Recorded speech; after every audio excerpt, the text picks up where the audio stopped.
So sure, the holidays are over, but gift-giving season is year-round, right? You always have someone's birthday, you have an anniversary coming up, or that special occasion. That's where leadingsavingsvault.shop comes in.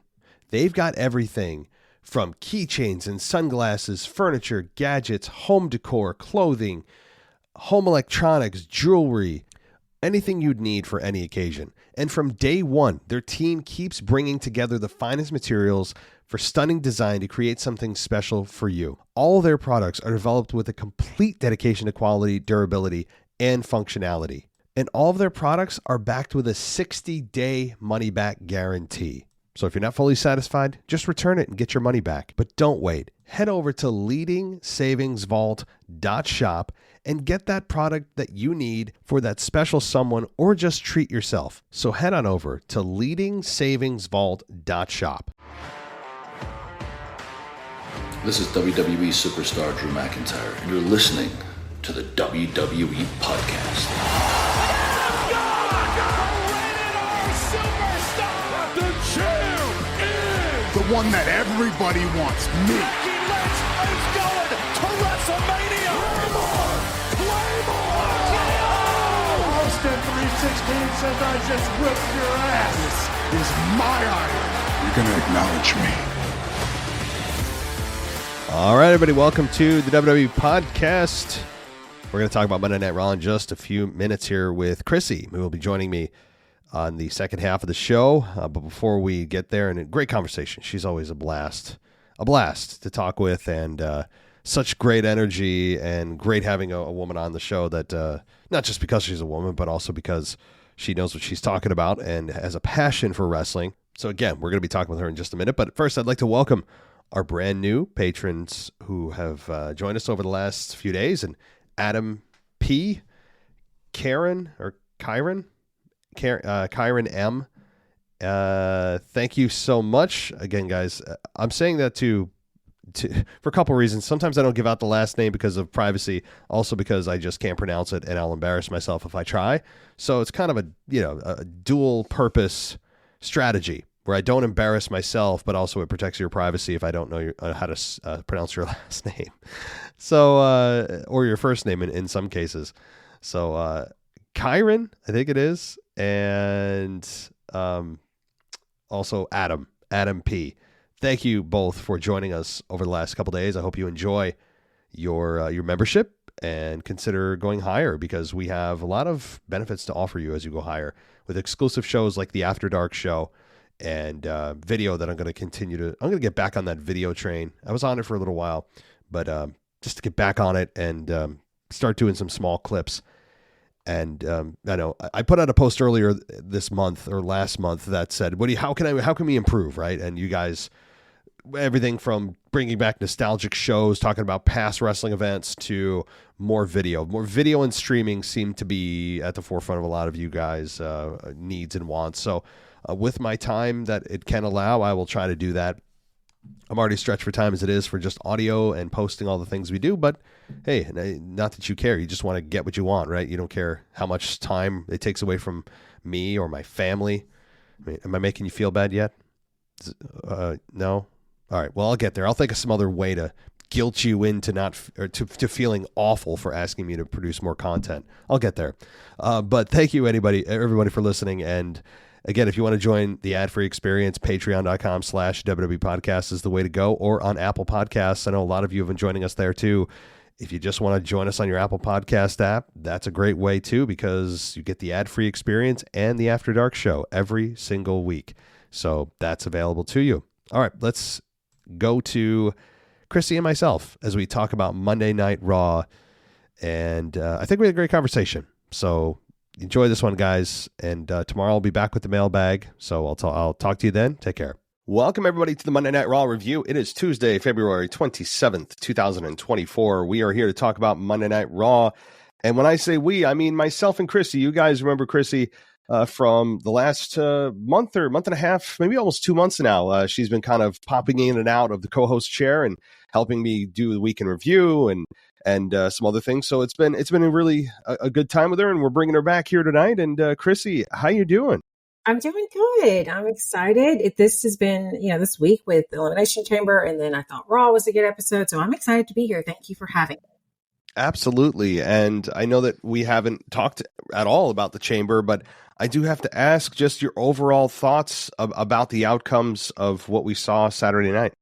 Very similar to yours, where, every ending was quite predictable. We knew who was going to win with almost every single match, but I thought it was good. My sweet son did, in fact, wake up. He tried to wake up. It was 4 a.m. our time. He woke up at 5 a.m. our time to watch it. So I got to watch some of it live, and I was trying to avoid social media, and I accidentally opened up Instagram. Of course, the first thing was who won the Women's Chamber, and I was like, crap. I was trying to avoid that. Same thing happened to me, and I know that there are so many people that did stay up or get up early, and I was not one of them. And I'm like, all right, if I look at my phone at all, I'm gonna get caught. And I took the chance and I saw it. I'm like, you just can't help it unless you just totally go dark. It's difficult to avoid. But I don't need to provide any thoughts. I mean, you're kind of in lockstep, it seems like, and now we have Monday Night Raw as we are on the straight and narrow path to WrestleMania now. There is no other stops. We are now full blown to WrestleMania 40 from here on out. We have 39 days or so until WrestleMania 40. So I'll start with the women's side of things, where we saw Becky Lynch this on Monday Night Raw. We saw Rhea Ripley. We saw them go face to face here, and what are your thoughts so far about this build to Mommy versus the Man? I don't know why. I'm not excited about it. And I love Rhea. And I felt more excited about her and Nia at Elimination Chamber than I do her and Becky for Mania, which is wild because obviously WrestleMania is, the biggest show of it all. But I don't know why I'm not excited about it. I'm hoping there's more of a build. It may be because right now I'm feeling kind of with Becky. I'm just not that excited. And that makes me really sad because I love Rhea. She puts on a hell of a show. I know she's going to kill it. But even with the Chamber, I felt like Becky, I almost forgot Becky was there. And if everyone felt like they were taking over Becky. At one point, I think Tiffany was just holding her for minutes on end. And I'm like, Becky looks so weak for some reason.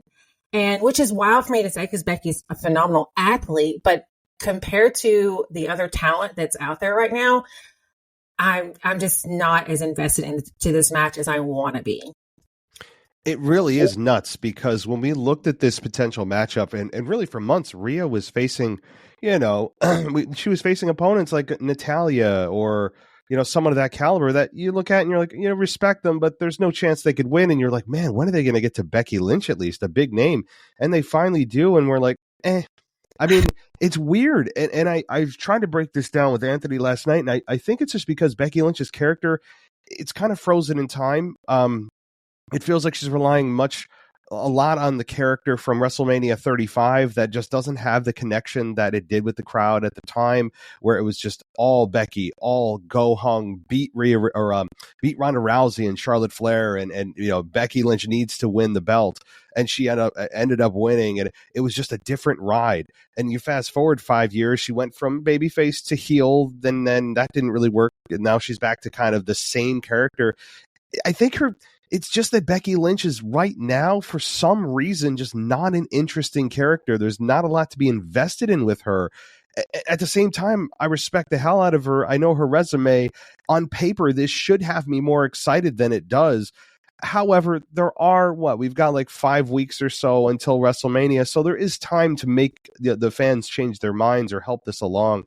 But if WrestleMania were tomorrow, I would look at this and go, okay, I'll watch, right?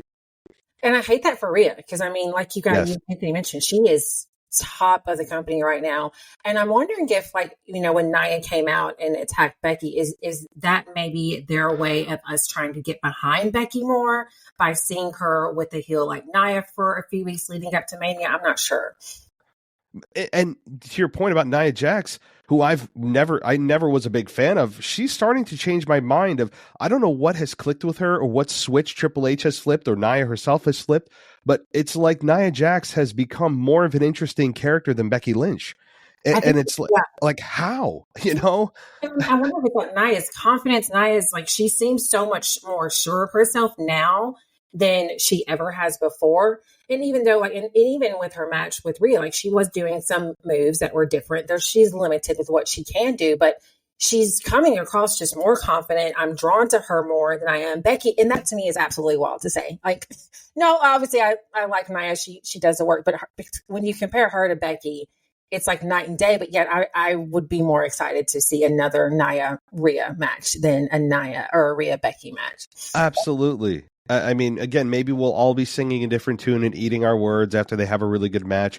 But I mean, just the build, if it stays this way, it's going to be underwhelming.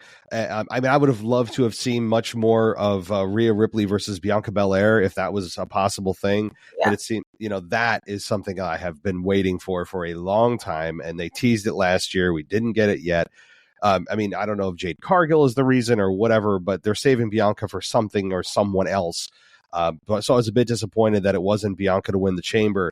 But yeah, I mean, Becky Lynch is trying. It's not for a lack of trying. She's trying different outfits and different phrases and calling people kumquats and calling, she's trying little things. And I understand that.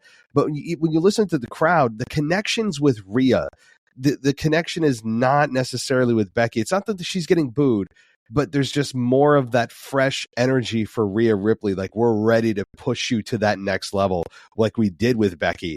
And it's just, like you said, I do feel for Rhea, but that these two are going to have a really good match. It's never the match quality that's the question. So, yeah. All right. Yeah, no, I mean, did you have anything else on the segment here with Becky and Rhea Ripley and Nia attacking her? Yeah, I love that Nia came out to attack her. I'm wondering where they're going to go with that. I love Nia's hair switch, coming from the female's point of view here. The last time we saw her with her natural curly hair was, I believe, in Saudi. So I'm wondering, part of me is like, okay, if you're going to do the switch up, maybe have this hair, this wild natural hair be like your wild, going loose, going crazy. Like, if we see Nia with this hair, everybody better run. Yeah, no, that's a good point. I didn't even think of that. I mean, because usually Nia is a fairly composed character where, when she gets a hold of you, you're in trouble. But she kind of let loose here and just took out Becky Lynch pretty hard and was about to beat Liv Morgan up until Becky Lynch got involved later in the night. But yeah, I like that idea where, and maybe it wasn't on purpose. It was just kind of happenstance of, hey, I want to change things up tonight. But if it was on purpose of, when I get crazy, my hair also follows suit. Yeah. I like that. Yeah. That's what I was wondering. I'm like, I could see her doing this. This would be a good idea if not. Mm-hmm. It's clever. I agree. All right. Well, then we get to an actual match here. And we get Sami Zayn and Shinsuke Nakamura. This match was almost 15 minutes long. Sami Zayn ends up beating Shinsuke Nakamura and finally getting a victory on the road to WrestleMania, where Sami has been in a bit of a rut here for quite some time. I mean, it's been several months now that Sami Zayn's kind of felt like the lovable loser, trying to find his way again. And this could set him on the right path. A fun match. I think these two work very well together. A lot of history between them. And Sami Zayn ends up winning with the traditional haluva kick. What did you think? I thought it was a good match. I honestly thought that Sami was going to lose because I thought if he loses one more match, this may send him on a spiral towards a heel turn of like, what's next for me now? Like, I thought maybe they would go that direction with Sami. But since he won, now I'm curious to see where they plan on putting him in the road to WrestleMania. I know he had mentioned something, with the Intercontinental Championship, and then, when Gunther came out, I assumed it would be Sami who interrupted him. And then it was I just went blank on their name. Judgment Day. Yeah, the Judgment Day. So I don't know. I'm curious. I'm like, what's next with Sami? Is it going to be a fatal 4-way style, triple threat? What exactly is his path? I guess it's great that you won this match, but now what? Yeah, that's a good question. But it's like, okay, you got yourself righted a little bit. You got some of your confidence back, but like, what is the ultimate goal for Sami? If it doesn't appear to be the Intercontinental Championship, they wouldn't usually tell you ahead of time that it's going to be Sami if it's really not going to be Sami. So I don't know what the deal is with him. I don't know what his path is going to be. I mean, time is running thin a little bit. March is a few days away, and then you got WrestleMania. So I don't know, but it is a fun story to make it feel like Sami's desperate for wins. It feels like Sami is just trying to scratch to get any kind of victory, and I don't know where this is going, but it's got me intrigued. It does, and it's so funny to see kind of the path that Sami has led to this point, where when you look at last year, where he was at Mania compared to now, I can see why he feels a little bit lost. Like, what am I doing? Yeah. No, I mean, think about where he was just a year ago, nearly beating Roman Reigns in the chamber or at Elimination Chamber in Montreal. And then to now not, just trying to scratch to get a victory. It's amazing how things can change in a year. But all right. Then we get Chelsea Green, and she's standing in the ring and said that after issuing a formal complaint with management, she was competing in protest and said that she would have won the last chance battle royal and won the chamber had Adam Pearce not added Raquel Rodriguez. She said she's the star and people wanted her, and she mocked Rodriguez flying all the way to Australia and losing, which was great. She worked at a jab at the San Jose Sharks of the NHL, and Green said she would prove that Rodriguez is a big loser, and then we get the match. So before the match, what did you think about the promo? I love Chelsea. Mm-hmm. I feel like week after week, she gets better and better and more annoying, more like, God, shut up, Chelsea, but stay on my TV because you're pure entertainment. I love Chelsea. And it's so funny because obviously Raquel Rodriguez is clearly probably a better performer and she's more of a powerhouse, but you don't really know much about Raquel. I feel like they haven't put any time into her character development at all compared to Little Miss Chelsea. And oh God, I love Chelsea Green. I want her to win Money in the Bank because how obnoxious will she be if she's given that chance? Like I can see that briefcase being like blinged out with a tulle skirt somehow on it. But I thought she did a phenomenal job in the promo. Of course, the match lasted, my sweet son was like, that was 10 seconds. And I'm like, yeah, it was quick. So that brought me back to the Diva days. I had some flashback there with how quick the match was, but I love Chelsea. I mean, I'm with you. It's amazing. Chelsea Green is getting over even being squashed in every match that she's in or losing every match. She somehow continues to almost build momentum by losing.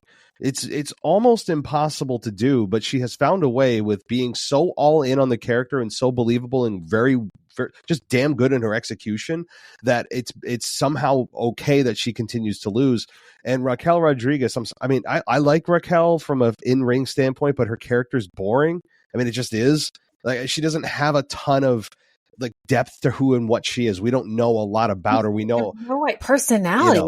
Yeah. The story, what's like she's a pretty face with muscles. Is it pretty much all she is? I'm like, you've got to give us more. I follow her on her personal pages, so I see the struggles that she's going through with her health, and I think she's still struggling because you can tell she's not wearing makeup, so I'm sure she's still having issues with her skin. So part of me is like, well, bring some of that in if she's willing to, have that personal type story, so that way we can kind of get to know her a bit better, learn about her struggles, and be able to really root her on if you're going to keep her as a baby face. I think that would humanize her to the fans. I mean, some fans don't look at social media. They aren't aware of the skin disease. I can guarantee some of them aren't. Some of them don't know her struggles. And I think that if they bring some of those videos and pictures on to Raw and just have it like even a minute or two video package on Raquel Rodriguez talking about it and why she's been gone and showing her crying and like being vulnerable, I think that would really start to get the fans behind her and really make them understand who and what she is and what she's been going through, that it's not a typical, she tore a ligament, surgery, rehab. No, this is a different animal. And I think that would help. But right now, if you didn't watch any of that stuff on Twitter or know anything about it, or if you just don't care, which there are fans out there, but this is just Raquel Rodriguez, the big jacked woman that's powerful, young, but you don't know anything else other than that. And Chelsea Green has been excellent at what she does, and even in a loss, she seems to win. But Rodriguez beat her look at the time here. Actually, it was 1 minute and 15 seconds, but it did feel like 10. And she won with the Tejada bomb, and Chelsea Green continues her losing ways. But I don't know. It is an interesting dynamic of where does Chelsea Green go? I mean, she's so over with the crowd. Like, I don't know what her end game is if she can't continue to lose forever. But so, like you said, Money in the Bank, I would think is perfect. Do you think at this point, with how many women we have in the company who's just killing it, that the women could use another title, like another belt that's not obviously the tag champions? God, they need to stage those and do something with those, but some type of mid-card belt would be good for the women, since we're pretty stacked, I feel like, at this point. I would prefer, okay, so if this was my division, if this was up to me and Triple H called me and said, all right, Matt, here's what we're going to do, it's up to you. Here's what I do. I would, for the moment, I would take those tag titles and get an exorcism done on them. Sage probably wouldn't be enough. I'd get a priest and have them exorcised.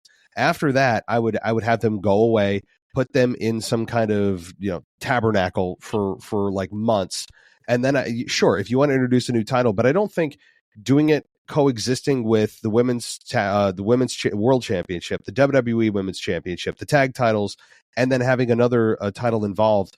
The only reason I wouldn't do that is they're doing a not great job managing the tag titles. They've never done a good job with that, so that's just kind of the par for the course. But also, the more titles you put out there for the men or women, the less that all of them mean. And there's very few women's programs going on that aren't about the titles. And I think personal programs, when you would introduce titles, you can have that, but I think sometimes personal programs are more fun and even more interesting than just about a championship. So there are pros and cons. Until they can show me that they can really invest consistently in the women's tag titles and there's a more deep roster and the women get even more time on the show, I wouldn't do it. Yeah, that's a good point, because probably the same exact thing may happen to the way that the tag team champions have gone, that it may happen the same thing if they were to bring in another title. That's a good point. I pictured, when you were talking about the exorcism of these belts, I pictured them like being in a box. If anyone watches scary movies, similar to the rag doll from The Conjuring. There you go. Actually, that was one of the visions in my mind. Yeah. Funny. That's kind of exactly the way it is. I feel like if they put the belts in a box and they doused it with holy water, the belts would scream. I mean, like, I feel like there's something in them. There is this demonic infestation inside of those belts. Somebody has done something to them. And it's really mind-bogglingly I don't know what. It's really, I don't know if it's embarrassing or if it's frustrating or if it's a combination of all emotions of how they've not been able to manage the women's tag team championships. They can't. They do it for like a week, 2 weeks, maybe a month, and then they just disappear. It's like, really. I think they're at the meetings and they're like, "Oh crap! What about the tag team for the women?" Yeah. Well, the problem was they created the belts before there was an actual division. That's the problem. They pretended that there was this uproar for women's tag team championships, but there wasn't. The WWE actually manufactured that with having plants in the crowd holding signs. So that wasn't real. So, I mean, people talked about it, but it wasn't this massive, there's got to be women's tag belts. It was WWE's own doing. So I'm all for it, but you created the belts before there was a division. It's backwards. So, I mean, they don't do a good job with the men's tag team championships most of the time. So, like, yeah. All right. Well, let's move on. We have then, let's see, Cody Rhodes interviewed by Kathy Kelly backstage. And he recalled challenging The Rock to face him anytime, any place. And he also spoke about facing Grayson Waller. And he recalled bringing Jey Uso to Raw the first time he was on the Waller effect. And then he said he's giving Waller his first Raw main event. So I mean, I don't know if there really wasn't much context to this. It wasn't like we got any answers, but Cody Rhodes being interviewed backstage doesn't happen a lot. Usually he's out front. So, I don't know if you have any comments on. Well, I guess I didn't hear your thoughts on The Rock versus Cody Rhodes. It's going to happen, and part of me, as a Rock fan and not a Cody fan, I'm like, do I really want this to be The Rock's first big match back with Cody Rhodes? Like, I don't know why I'm cringing on the inside. Like, my mind is like, you don't deserve that, Cody. I know, right? But when? Like, when are they planning? I know The Rock has.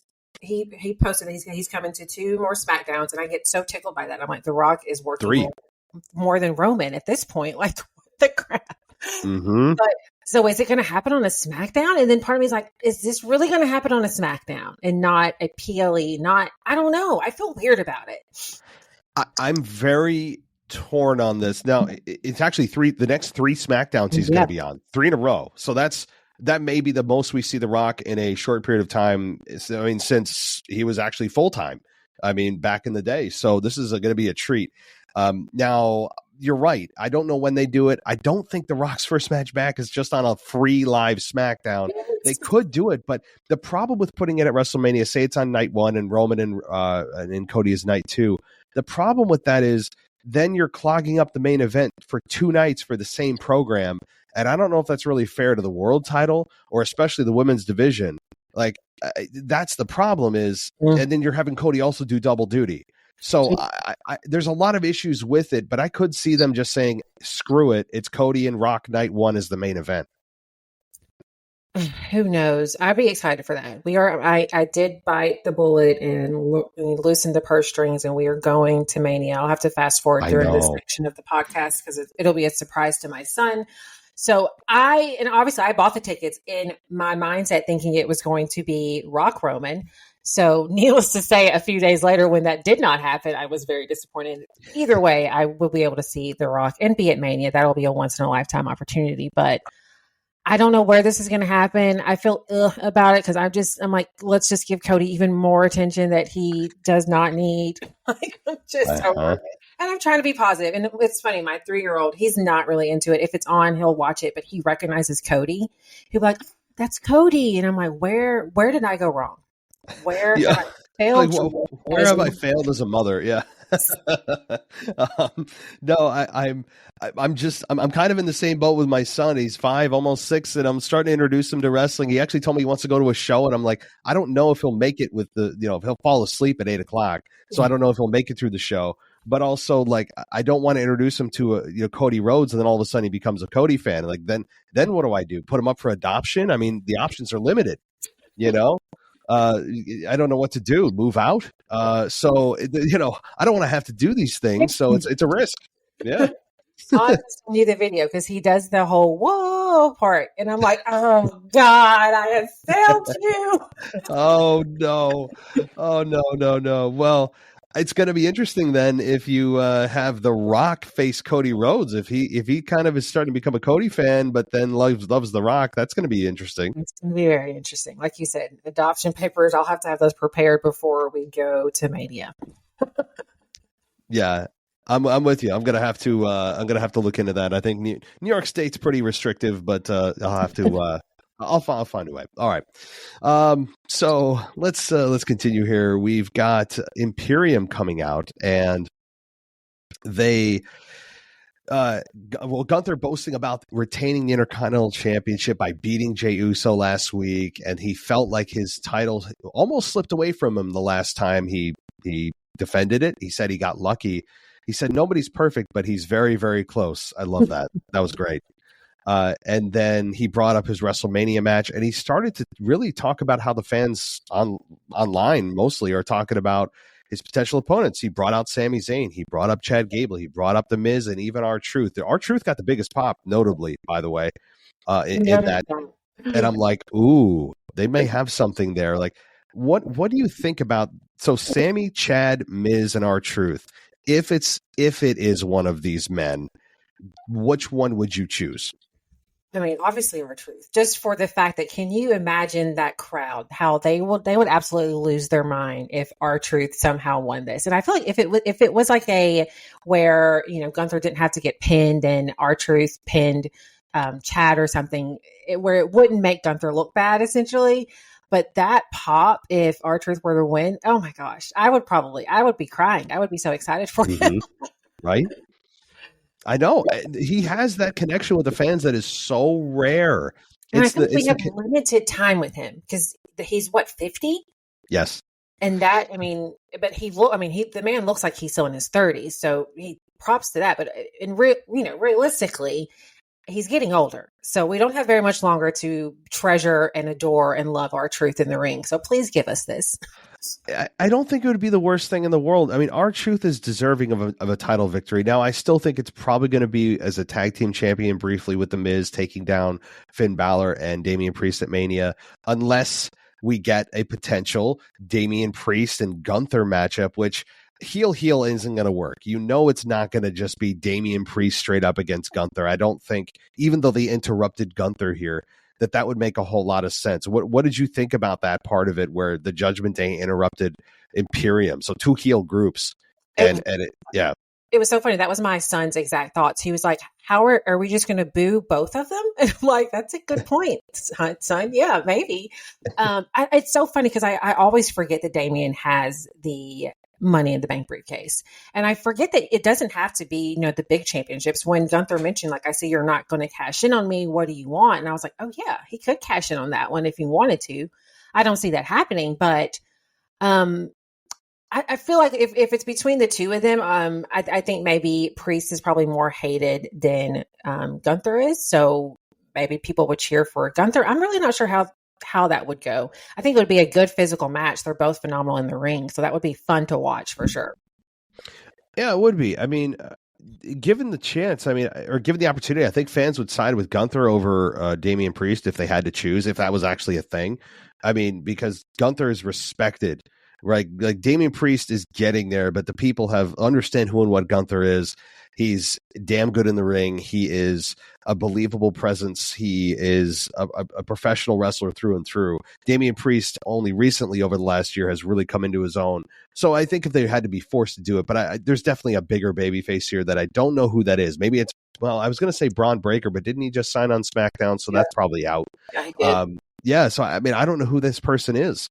Maybe it's a fatal four-way, like you said, and somebody sneaks a victory out, like R-Truth pinning somebody that's not Gunther to win it. So they have options here, but Chad Gable made a case later in the night to Adam Pearce, hey, I want to be involved. This is personal. It's about my family. He made my son cry. So there was an emotional tie there too.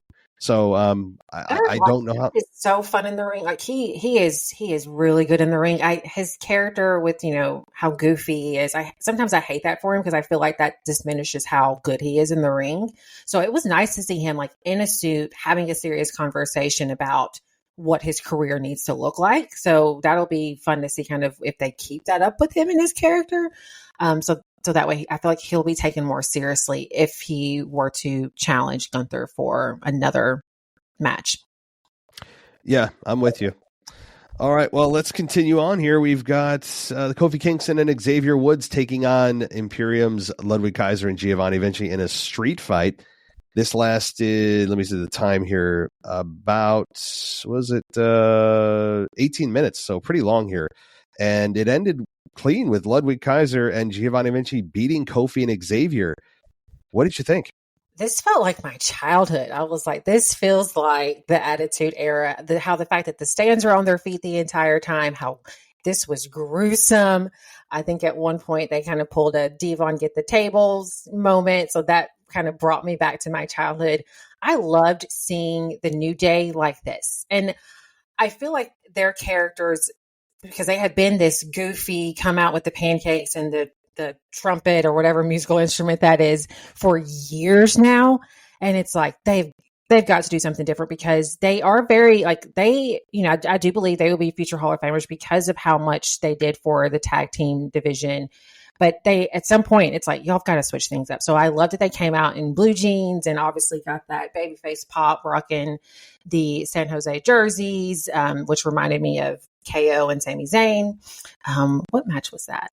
That was with the Judgment Day also. But this was, wow. I mean, the scene where it was Xavier doing the elbow drop from the top rope and how they had that camera angle made it look so much better.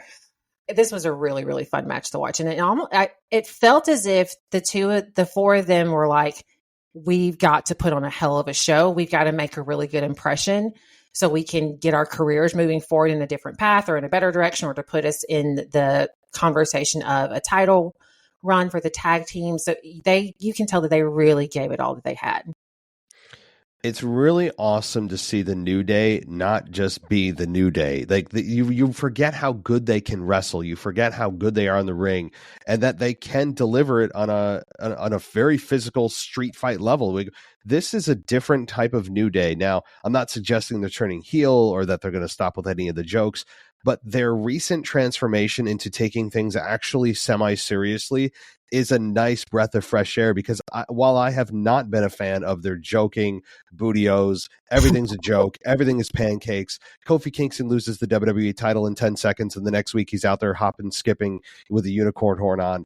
All the garbage that we've dealt with. I mean, their characters have just been, it's been to me, it's just the epitome of the worst of professional wrestling. But I understand why they do it. There's a market for it. They're marketing a lot to kids. I get the money side of it. I totally understand that. But it's nice to see the more serious side come out now, where they aren't making jokes every 10 seconds. I appreciate it, because they are, especially Kofi. Kofi's in the waning years of his career. He doesn't have a ton of time left. So I think showing what he can still do in this type of environment is important for his career and for the fans to remember, wow, that's right. Kofi isn't just the butt of a joke or making inside jokes. He can actually still go. And for Xavier Woods, I don't think we've seen the best days for Xavier Woods yet. I mean, he's shown glimpses. Every time he gets an opportunity, he seems to knock it out of the park in the ring. And I don't think we've seen his best days yet. I know he's been in the New Day, and the New Day's been around, I think, for like 10 years now. Gosh. But I think it was 2014, if I'm not mistaken. I could be wrong.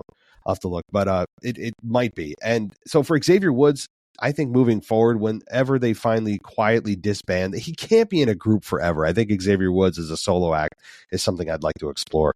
And I think even Imperium, like, they looked really good. Sometimes I forget about Giovanni. Like, he is just such an afterthought in that group that I forget about him. But he looked phenomenal. And I will have to say, I'm going to call you out on this, Matt. So you and me on your review of the Chamber about Rhea showing off her assets in her with her outfit. I think it's similar to the men. I'm going to call out Kaiser. Like, he has 0% body fat. And his briefs literally have LK right in the groin area. So it's like he's drawing attention to his prospects or his area just as much as Rhea was drawing attention to her booty. So I think it works the same way. However, the difference is men have always competed in tights. And the core audience is mostly men when you're talking about professional wrestling. I think it's like an 80% rate when it comes to men viewing the product. So when they see women on the product that are, plus men are much more visual than women are. Like, that's just basic. I mean, like, by a long shot, men are much more visual. So there's a difference there where if men see women in an outfit that accents the backside, they're going to react differently. It's just not across the board, but generally men act a little bit differently when they see an outfit that women are wearing like that than if women were watching men compete like that. I think it's a bit of a different aspect there. I understand the logic, but it's a little different because of who is generally watching the product. I get what you're saying. We'll have to save this for another episode. No, I'm all for it. And it's just, the thing is, I don't want the women to regress is all. Like, I just, because sometimes you see stuff on social media and you're like, cool. Like, you're an incredibly beautiful woman. Like, and we get it. Like, wow, your backside or your front side or whatever side you want to show is pretty impressive. But when it's all you see all the time from certain people, it's like, are you a wrestler? Are you what are you supposed to be? Like, it makes me think back to divas and when the women were over sexualized in the Attitude Era. It just brings me back to that time when, as a teenager, I wasn't complaining, but thinking back now, I don't want it going back.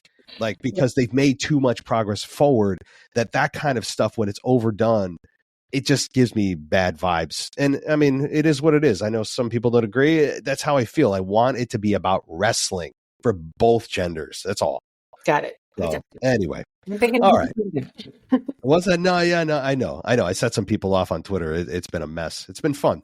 But anyway, all right, let's continue. I've got, let's see here. A Grayson Waller video. I think we'll skip that. We've got Shayna Baszler here and Zoe Stark versus Indy Hartwell and Candice LeRae. 2 minutes and 45 seconds. Shayna Baszler and Zoe Stark beat Indy Hartwell and Candice LeRae.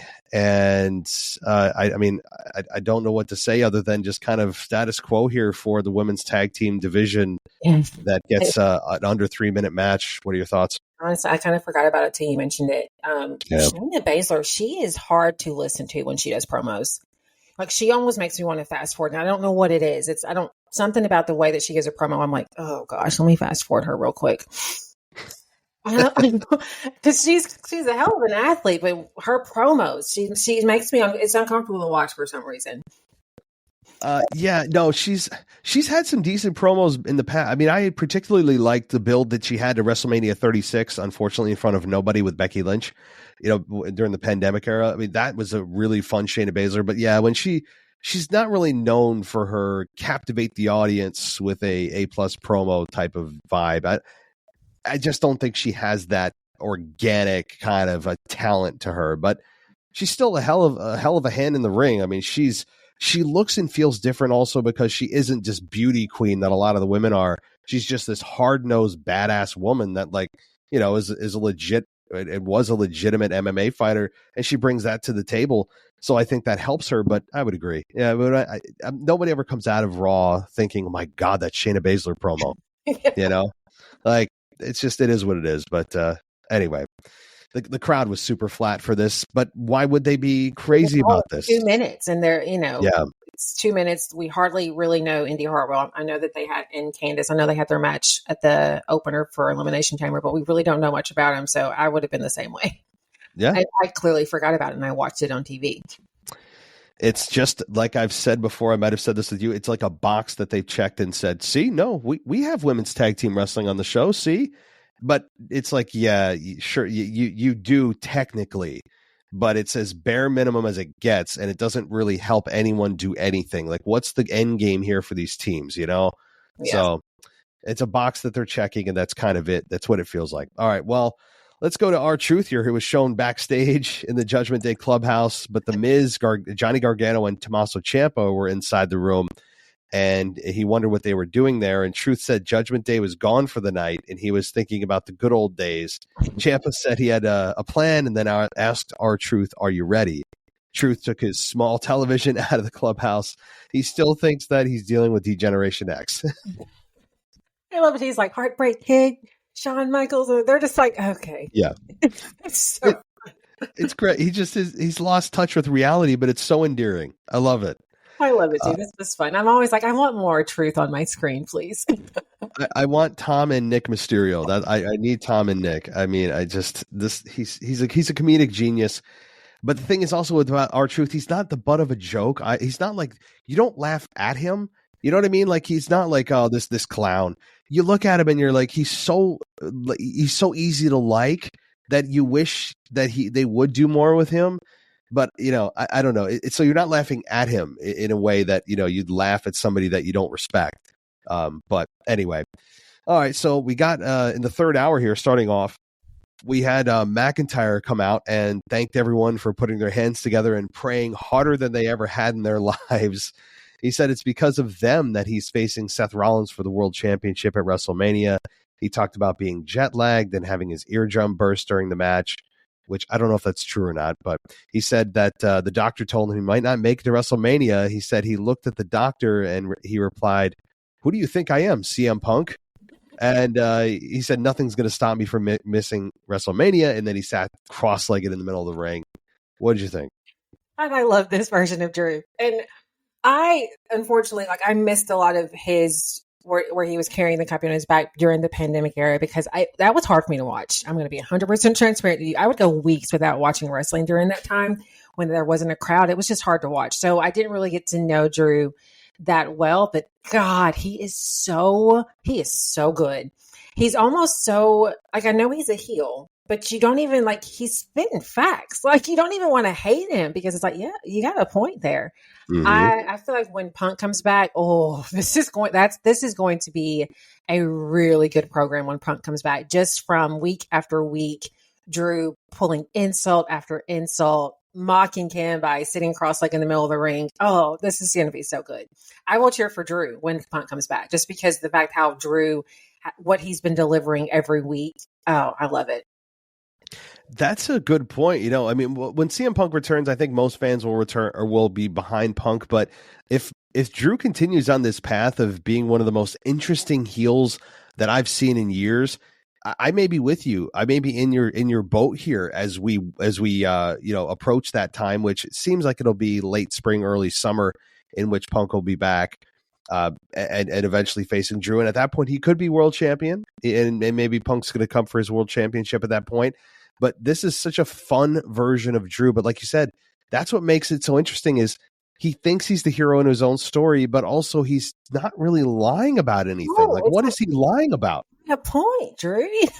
Yeah. And you guys, I think you guys mentioned, even Anthony mentioned on your show last night, that he's not doing anything wrong to win these matches, which is why I found it interesting that he kind of called Rollins out on, if you don't stop, trying to get in the bloodline business, they're going to interrupt our match. It's going to mess, he's going to jump on that opportunity. I feel like he's doing like a reverse psychology, like, oh, Seth, please stop messing with them. Leave them alone. Knowing Seth is not going to, knowing hopefully they're going to interfere with their match so that way he can win the championship.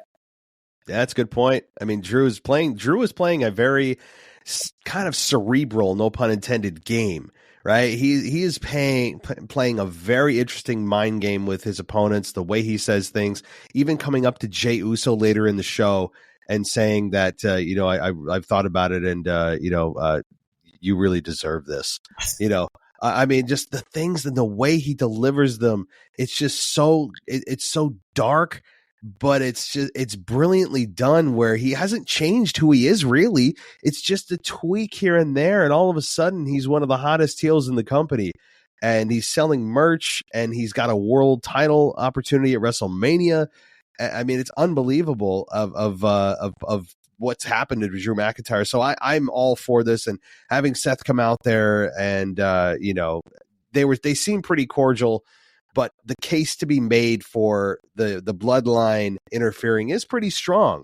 I mean, the bloodline might interfere. I hope they don't. I don't need wonkiness at WrestleMania, but it's very possible that they do. And it's very possible that Drew is going to win the way he's won his matches the last 3 months, is having somebody attack his opponent and he just takes advantage. He doesn't hit a low blow. He doesn't use brass knucks. He just takes advantage to win. That's all.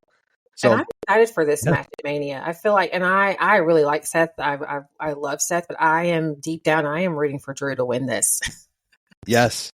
I think most fans, even though they go to the shows and cheer for Rollins, I think deep down they're like, but Drew is so intriguing. What does this look like? And plus, we've had a run with Seth from late May until we're late February now. It'll be early April.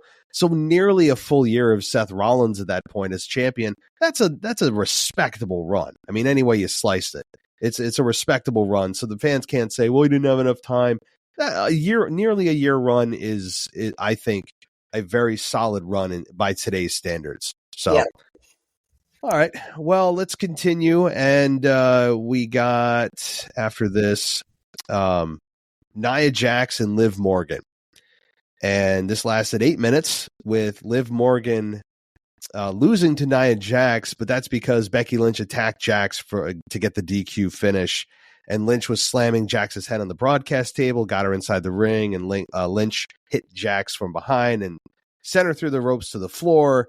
And the referee held back Lynch while Jax was backed up on the ramp.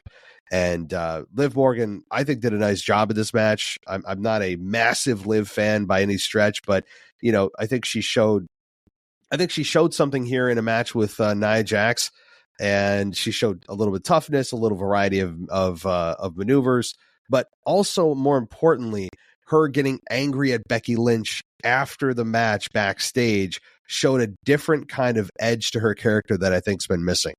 And same. That was the exact feeling that I got, because after the loss to the Rumble, where she was in the final 3, and then after the loss at Chamber, I was like, is this going to piss her off enough to kind of shift maybe somewhat in the heel, but more aggressive? I just got so tickled when they kept calling this her revenge tour, yet her revenge is against Rhea. Has she even had a moment with Rhea? Like, I'm confused. I know. If you are pissed off at someone, I'm going to go directly to that person, not the other way around. So I'm hoping that her revenge tour has ended, and she's just doing something else at this point. And now that she got pissed off at Lynch, I'm wondering if, in an effort to really build Becky back up again, is that be wonderful baby face, with Nia being pissed off at her, and now with Lynch, if that's going to help Becky look better, I guess, in favors with her and Rhea. Yeah, I mean, I think that you and I are onto something here. I think there is more to what we saw with Liv here, getting pinned with the manhandle slam at a Chamber, then getting screwed in the matchup. Even though she didn't attack Liv, she attacked Nia. It still messed with her match, so she's going to take that personally. I think we're about to see something happen with Liv. Maybe she does turn heel. I'm for it. I mean, I don't think that that's going to be the worst thing for a Liv. Change of character. Liv isn't, a beloved character by the fans. There's some pockets of fans for Liv, but she is generally kind of just there. She's I hate to say it, but she's kind of like the wallpaper. You know it's there, but you don't look at it a ton until it's time to take it down or change it. I mean, and that's not disrespectfully to her in the ring. I think she's good in the ring. She's obviously talented. She's decent on the microphone. But I think this change in character will get the fans' attention if they're going to go with a heel turn and having her maybe attack Lynch for all the things that she has done to her inadvertently over the last couple of weeks. So it's something to keep an eye on, kind of put a pin in, as they say, and see how this evolves, because I think there is something to this with Liv and Becky Lynch. So yeah, I agree. All right. Well, let's continue here. And we got Grayson Waller and Austin Theory interviewed by Kathy Kelly. She asked Waller if having Cody on his show backfired, and Waller said Cody disrespected him in his hometown in Attack Theory. The line here of the night for the Waller was this, that he said he did everything he could to protect Theory, who was, and I'm like, that was funny. And Theory just kind of looked at him, because, I mean, we all saw Chamber. He just stood there and watched and made zero effort to help his friend. So that was a fun line. But then we got Cole hyping up Jey Uso's appearance on the Jackie Redmond show, but that for NHL fans that care. So then we finally get to the main event, and it was Cody Rhodes versus Grayson Waller. And this match ended in just under 18 minutes, and it really wasn't about the match here, because you knew that Grayson Waller wasn't going to win. And Grayson Waller, I mean, maybe outside of like one or two matches, I really don't know how many he's won, but yet continues to get over. So kudos to him. But Cody Rhodes wins with the Crossroads, and after he hit a Cody cutter, and he wins. But it was more about Paul Heyman and his introduction, and having these off-duty but also suspended cops that are, i.e., local wrestling talent, come out and surround Cody, and I'll let you take it from there. I don't know what your thoughts are about this match and the segment that followed. Yeah, the match was kind of predictable. We all knew that Cody was going to win this. I honestly, I feel bad for Austin Theory. Like, where he was a year ago with John Cena compared to where he is now as the puppy dog to Grayson Waller. I'm just like, what? Oh, how the mighty have fallen, which I hate, because, Theory is, from a woman's perspective, he's fun to look at. I think he's great on the mic, but gosh, he certainly has fallen from grace, I feel like, since his match with John Cena. That definitely did not put him over the way that it should have. But obviously the fun part of this whole thing was Paul Heyman coming out. I love Paul Heyman on my TV screen. He is, everything he does is A+. I got so tickled about his, off-duty cops. I always wonder, I'm like, where do they get these guys? Because clearly they know how to wrestle. So I'm like, where do they come from? The security guards or the paramedics that get, beat up in the ring. But I just thought it was so funny at the very end when Paul was like, obviously his typical, call Roman. And then he pulled out the second cell phone of the call Rock. And I was like, oh, we got two cell phones now. I think he forgot that there's a merge call feature. You know what I mean? Like, why the second? I know the second phone is for effect, but Paul Heyman, who continues to look like he doesn't know how to use an iPhone, I mean, doesn't know that you can just click add call. Anyway, and I'm like, you're in an audience filled with thousands of people. They can't hear you, Paul. Right. That's it. Like, they have no idea. Oh my God, that's a good point.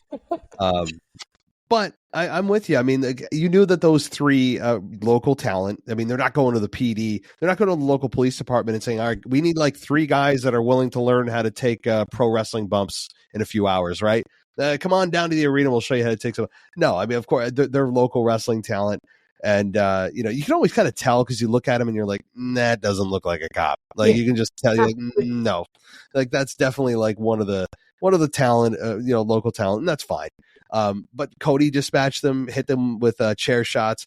But during this rebuttal with Heyman, it was interesting to note that Cody said he's done being nice. He's done, playing the nice guy, which I like, because I mean, I'm not a fan of the Cody Rhodes babyface character, so maybe a more angry Cody Rhodes will make it more palatable for me. It's not going to change my total opinion, but at least I won't want to change the channel when I see him. And also, he said to close the show that he is not the one being hunted, that he's the one hunting. So that was an interesting line, right? Like, it was interesting that Cody said he's the one who's going to try to take down the bloodline, and it's not the other way around. A nice little play on words there, but I don't know why I just couldn't take it seriously. Like I was like, oh, okay, sure, Cody. That was my thought when he said this. I just couldn't take him seriously for some reason. Yeah, I mean, but it's true because he's always so happy-go-lucky. So when he gets angry, you're just like, yeah, sure. You'll be like, in about 30 minutes. You're gonna put on your suit and go to bed, and you can walk your dog. You'll be smiling, right? Yeah, that's exactly it. So, I mean, that's true because all you do is see Cody smiling all the time, every day. I bet you he smiles as he's sleeping. And it's just, I'm with you. But at least they're trying to show a bit of an edge to Cody. He needs that edge. And he also didn't look like an idiot, right? Like, because you could see the bloodline set up coming a mile away. You're thinking, okay, yeah, there's Jimmy or Solo are here somewhere. And he didn't look stupid. He was looking around. He got a chair. Smart. It's what anybody should do. But you're right. One thing about Austin Theory, to just go back quickly, Solo Sikoa is kind of in the same boat. Like, you know what I mean? Like, all these beating John Cena moments have done nothing for Theory and Solo. Absolutely nothing. In fact, for Austin Theory, I think it actually hurt him, especially with the build and everything else that went into it. John Cena just torched him. It has done nothing to help really either talent, but that's another story. So just a shame. They're both great. I mean, well, I don't really know much about Solo. Other than he's a beast in the ring, but yeah, I hate that for him. Yeah, I do too. But no, I mean, I think that this is going to be something that probably doesn't last long with Theory and Waller. We'll see past WrestleMania. I think that turn coming with when he was like, I did everything to help out my friend. Did you? I know. And he said it just kind of in passing as just like matter of fact. And he's just like, you didn't even need to think about it. It's just, of course I did. I tried to, it was great. Waller is very talented. There's no doubt about it. He's good in the ring. He doesn't look as nearly as chiseled as, of course, Austin Theory does, but he can talk. And sometimes talking and the ability to cut a promo and have a presence is even more important than what you look like, for sure. So, well, before we go, I mean, of course, I want to give you an opportunity to let everyone know that this is not just one of the passions you have. Wrestling's one of them. I know you have a podcast and a business on the side that you have, and I just wanted to give you an opportunity to let everyone know what that is. Yeah, so I am a wedding planner. So if you're engaged to be married and need someone to help plan your wedding, that would be me. And we could talk wrestling during our wedding planning meeting. So it'd be a win-win. My company is Southern Sparkle Wedding and Events. We're based out of Tennessee, and our podcast is the Wedding Pro Podcast. Awesome. Very cool. You are the only wedding planner that I know that is a wrestling fan. I'm sure there are more out there, but I think they're pretty few and far between. I might be the only one, honestly, but it really does win me over sometimes with my grooms. And it's got to. They'll randomly be like, I saw on your Facebook that you shared a post from WWE. And they're like, oh, yeah, I watch wrestling. And they're like, what? Yeah, I'm sure some of the men are like, this is just impossible. And then, It's and the women are nice to everybody because I'm so prissy. I'm so girly. I'm, decked out in my bling and my labels. And everyone's like, wait a minute. You like what? Like, I'm sure you definitely don't fit the typical pro wrestling fan look. That's for sure. And on top of it, the profession. I mean, again, that is the last thing I would think to ask my wedding planner is like, hey, you catch Raw last night? You know what I mean? Like in the middle of like trying to pick out the colors for scheme for my table, I'm like, oh man, how about that segment last night with Cody? Right? Like, I know. And I've had a couple that have been like, you're doing a podcast? Tell me what the podcast is. I'll listen to it. Oh, that's great. I mean, it's an interesting combination. I love it. And, I'm sure as your son continues to grow up and takes your reins as a fan, I hope that, number one, he grows out of this Cody phase. Hopefully it's just a Cody phase. It's a phase, right?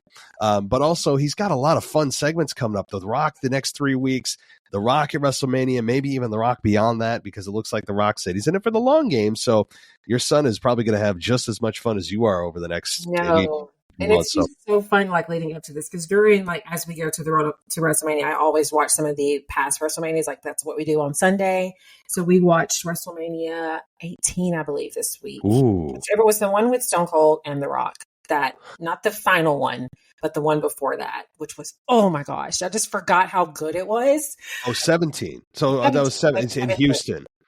Oh gosh, I totally forgot how phenomenal it was. I had to like fast forward anything to do with the women, though. God, I forgot how horrible. It's almost hard to watch.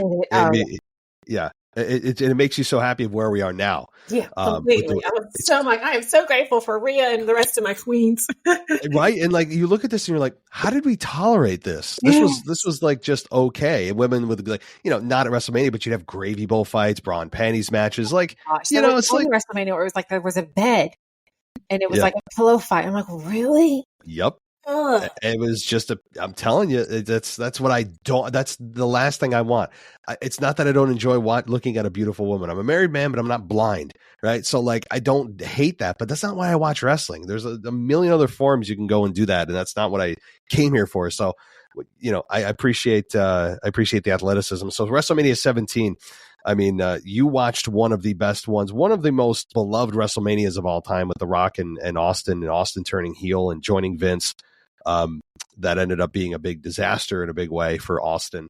But man, now you're making me want to go back and rewatch it. And we watched another one, and it made me think, like, I really, if The Rock is on his heel turn right now, please bring back his heel entrance, his Hollywood Rock entrance with the helicopter. I'm like, if they like, that would be iconic at WrestleMania 40. Like, so I think do that. They did modify his music, and it was posted, and I posted it on my Twitter feed or X feed. It is awesome. It is a combination of, it's got a little bit of his "If You Smell," like the intro he has now, but then it morphs into the helicopter theme a little bit, and it's got this nice under rock tone. So it's a bit of a combination of things, but it's still got that rock Hollywood helicopter entrance vibe. It's awesome. So if that's true, then we'll hear it on SmackDown on Friday night. But it's awesome. So, but before we go, I know I'd like to, just in case, if you had anything that we didn't cover that you wanted to mention or comment on. No, I think that was it. All right. Awesome. Well, Chrissy, thank you so much for coming on here. I really appreciate it. It's always a pleasure to talk to you and hear from a female's perspective of what the hell's going on and what you're thinking, because not too many women have wrestling podcasts or even come on shows. So I really appreciate it. And you're always a blast to talk with. Awesome. Thank you, Matt. I appreciate it. I love being on it also. So thank you for having me. All right. You have a great night and enjoy the next week or two. And we'll be in touch very soon, I'm sure. Sounds good. All right. Bye, Matt. Take care.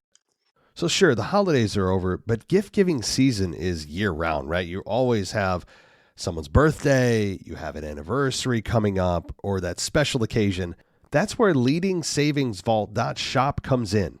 They've got everything from keychains and sunglasses, furniture, gadgets, home decor, clothing, home electronics, jewelry, anything you'd need for any occasion. And from day one, their team keeps bringing together the finest materials for stunning design to create something special for you. All their products are developed with a complete dedication to quality, durability, and functionality. And all of their products are backed with a 60-day money-back guarantee. So if you're not fully satisfied, just return it and get your money back. But don't wait. Head over to leadingsavingsvault.shop and get that product that you need for that special someone, or just treat yourself. So head on over to leadingsavingsvault.shop. Thanks for listening to the WWE Podcast. Don't forget to subscribe on your favorite podcast app so you don't miss a show, or head to WWEpodcast.com. And for all of these shows ad-free, head over to patreon.com/WWE Podcast. Until then, we'll see you next time.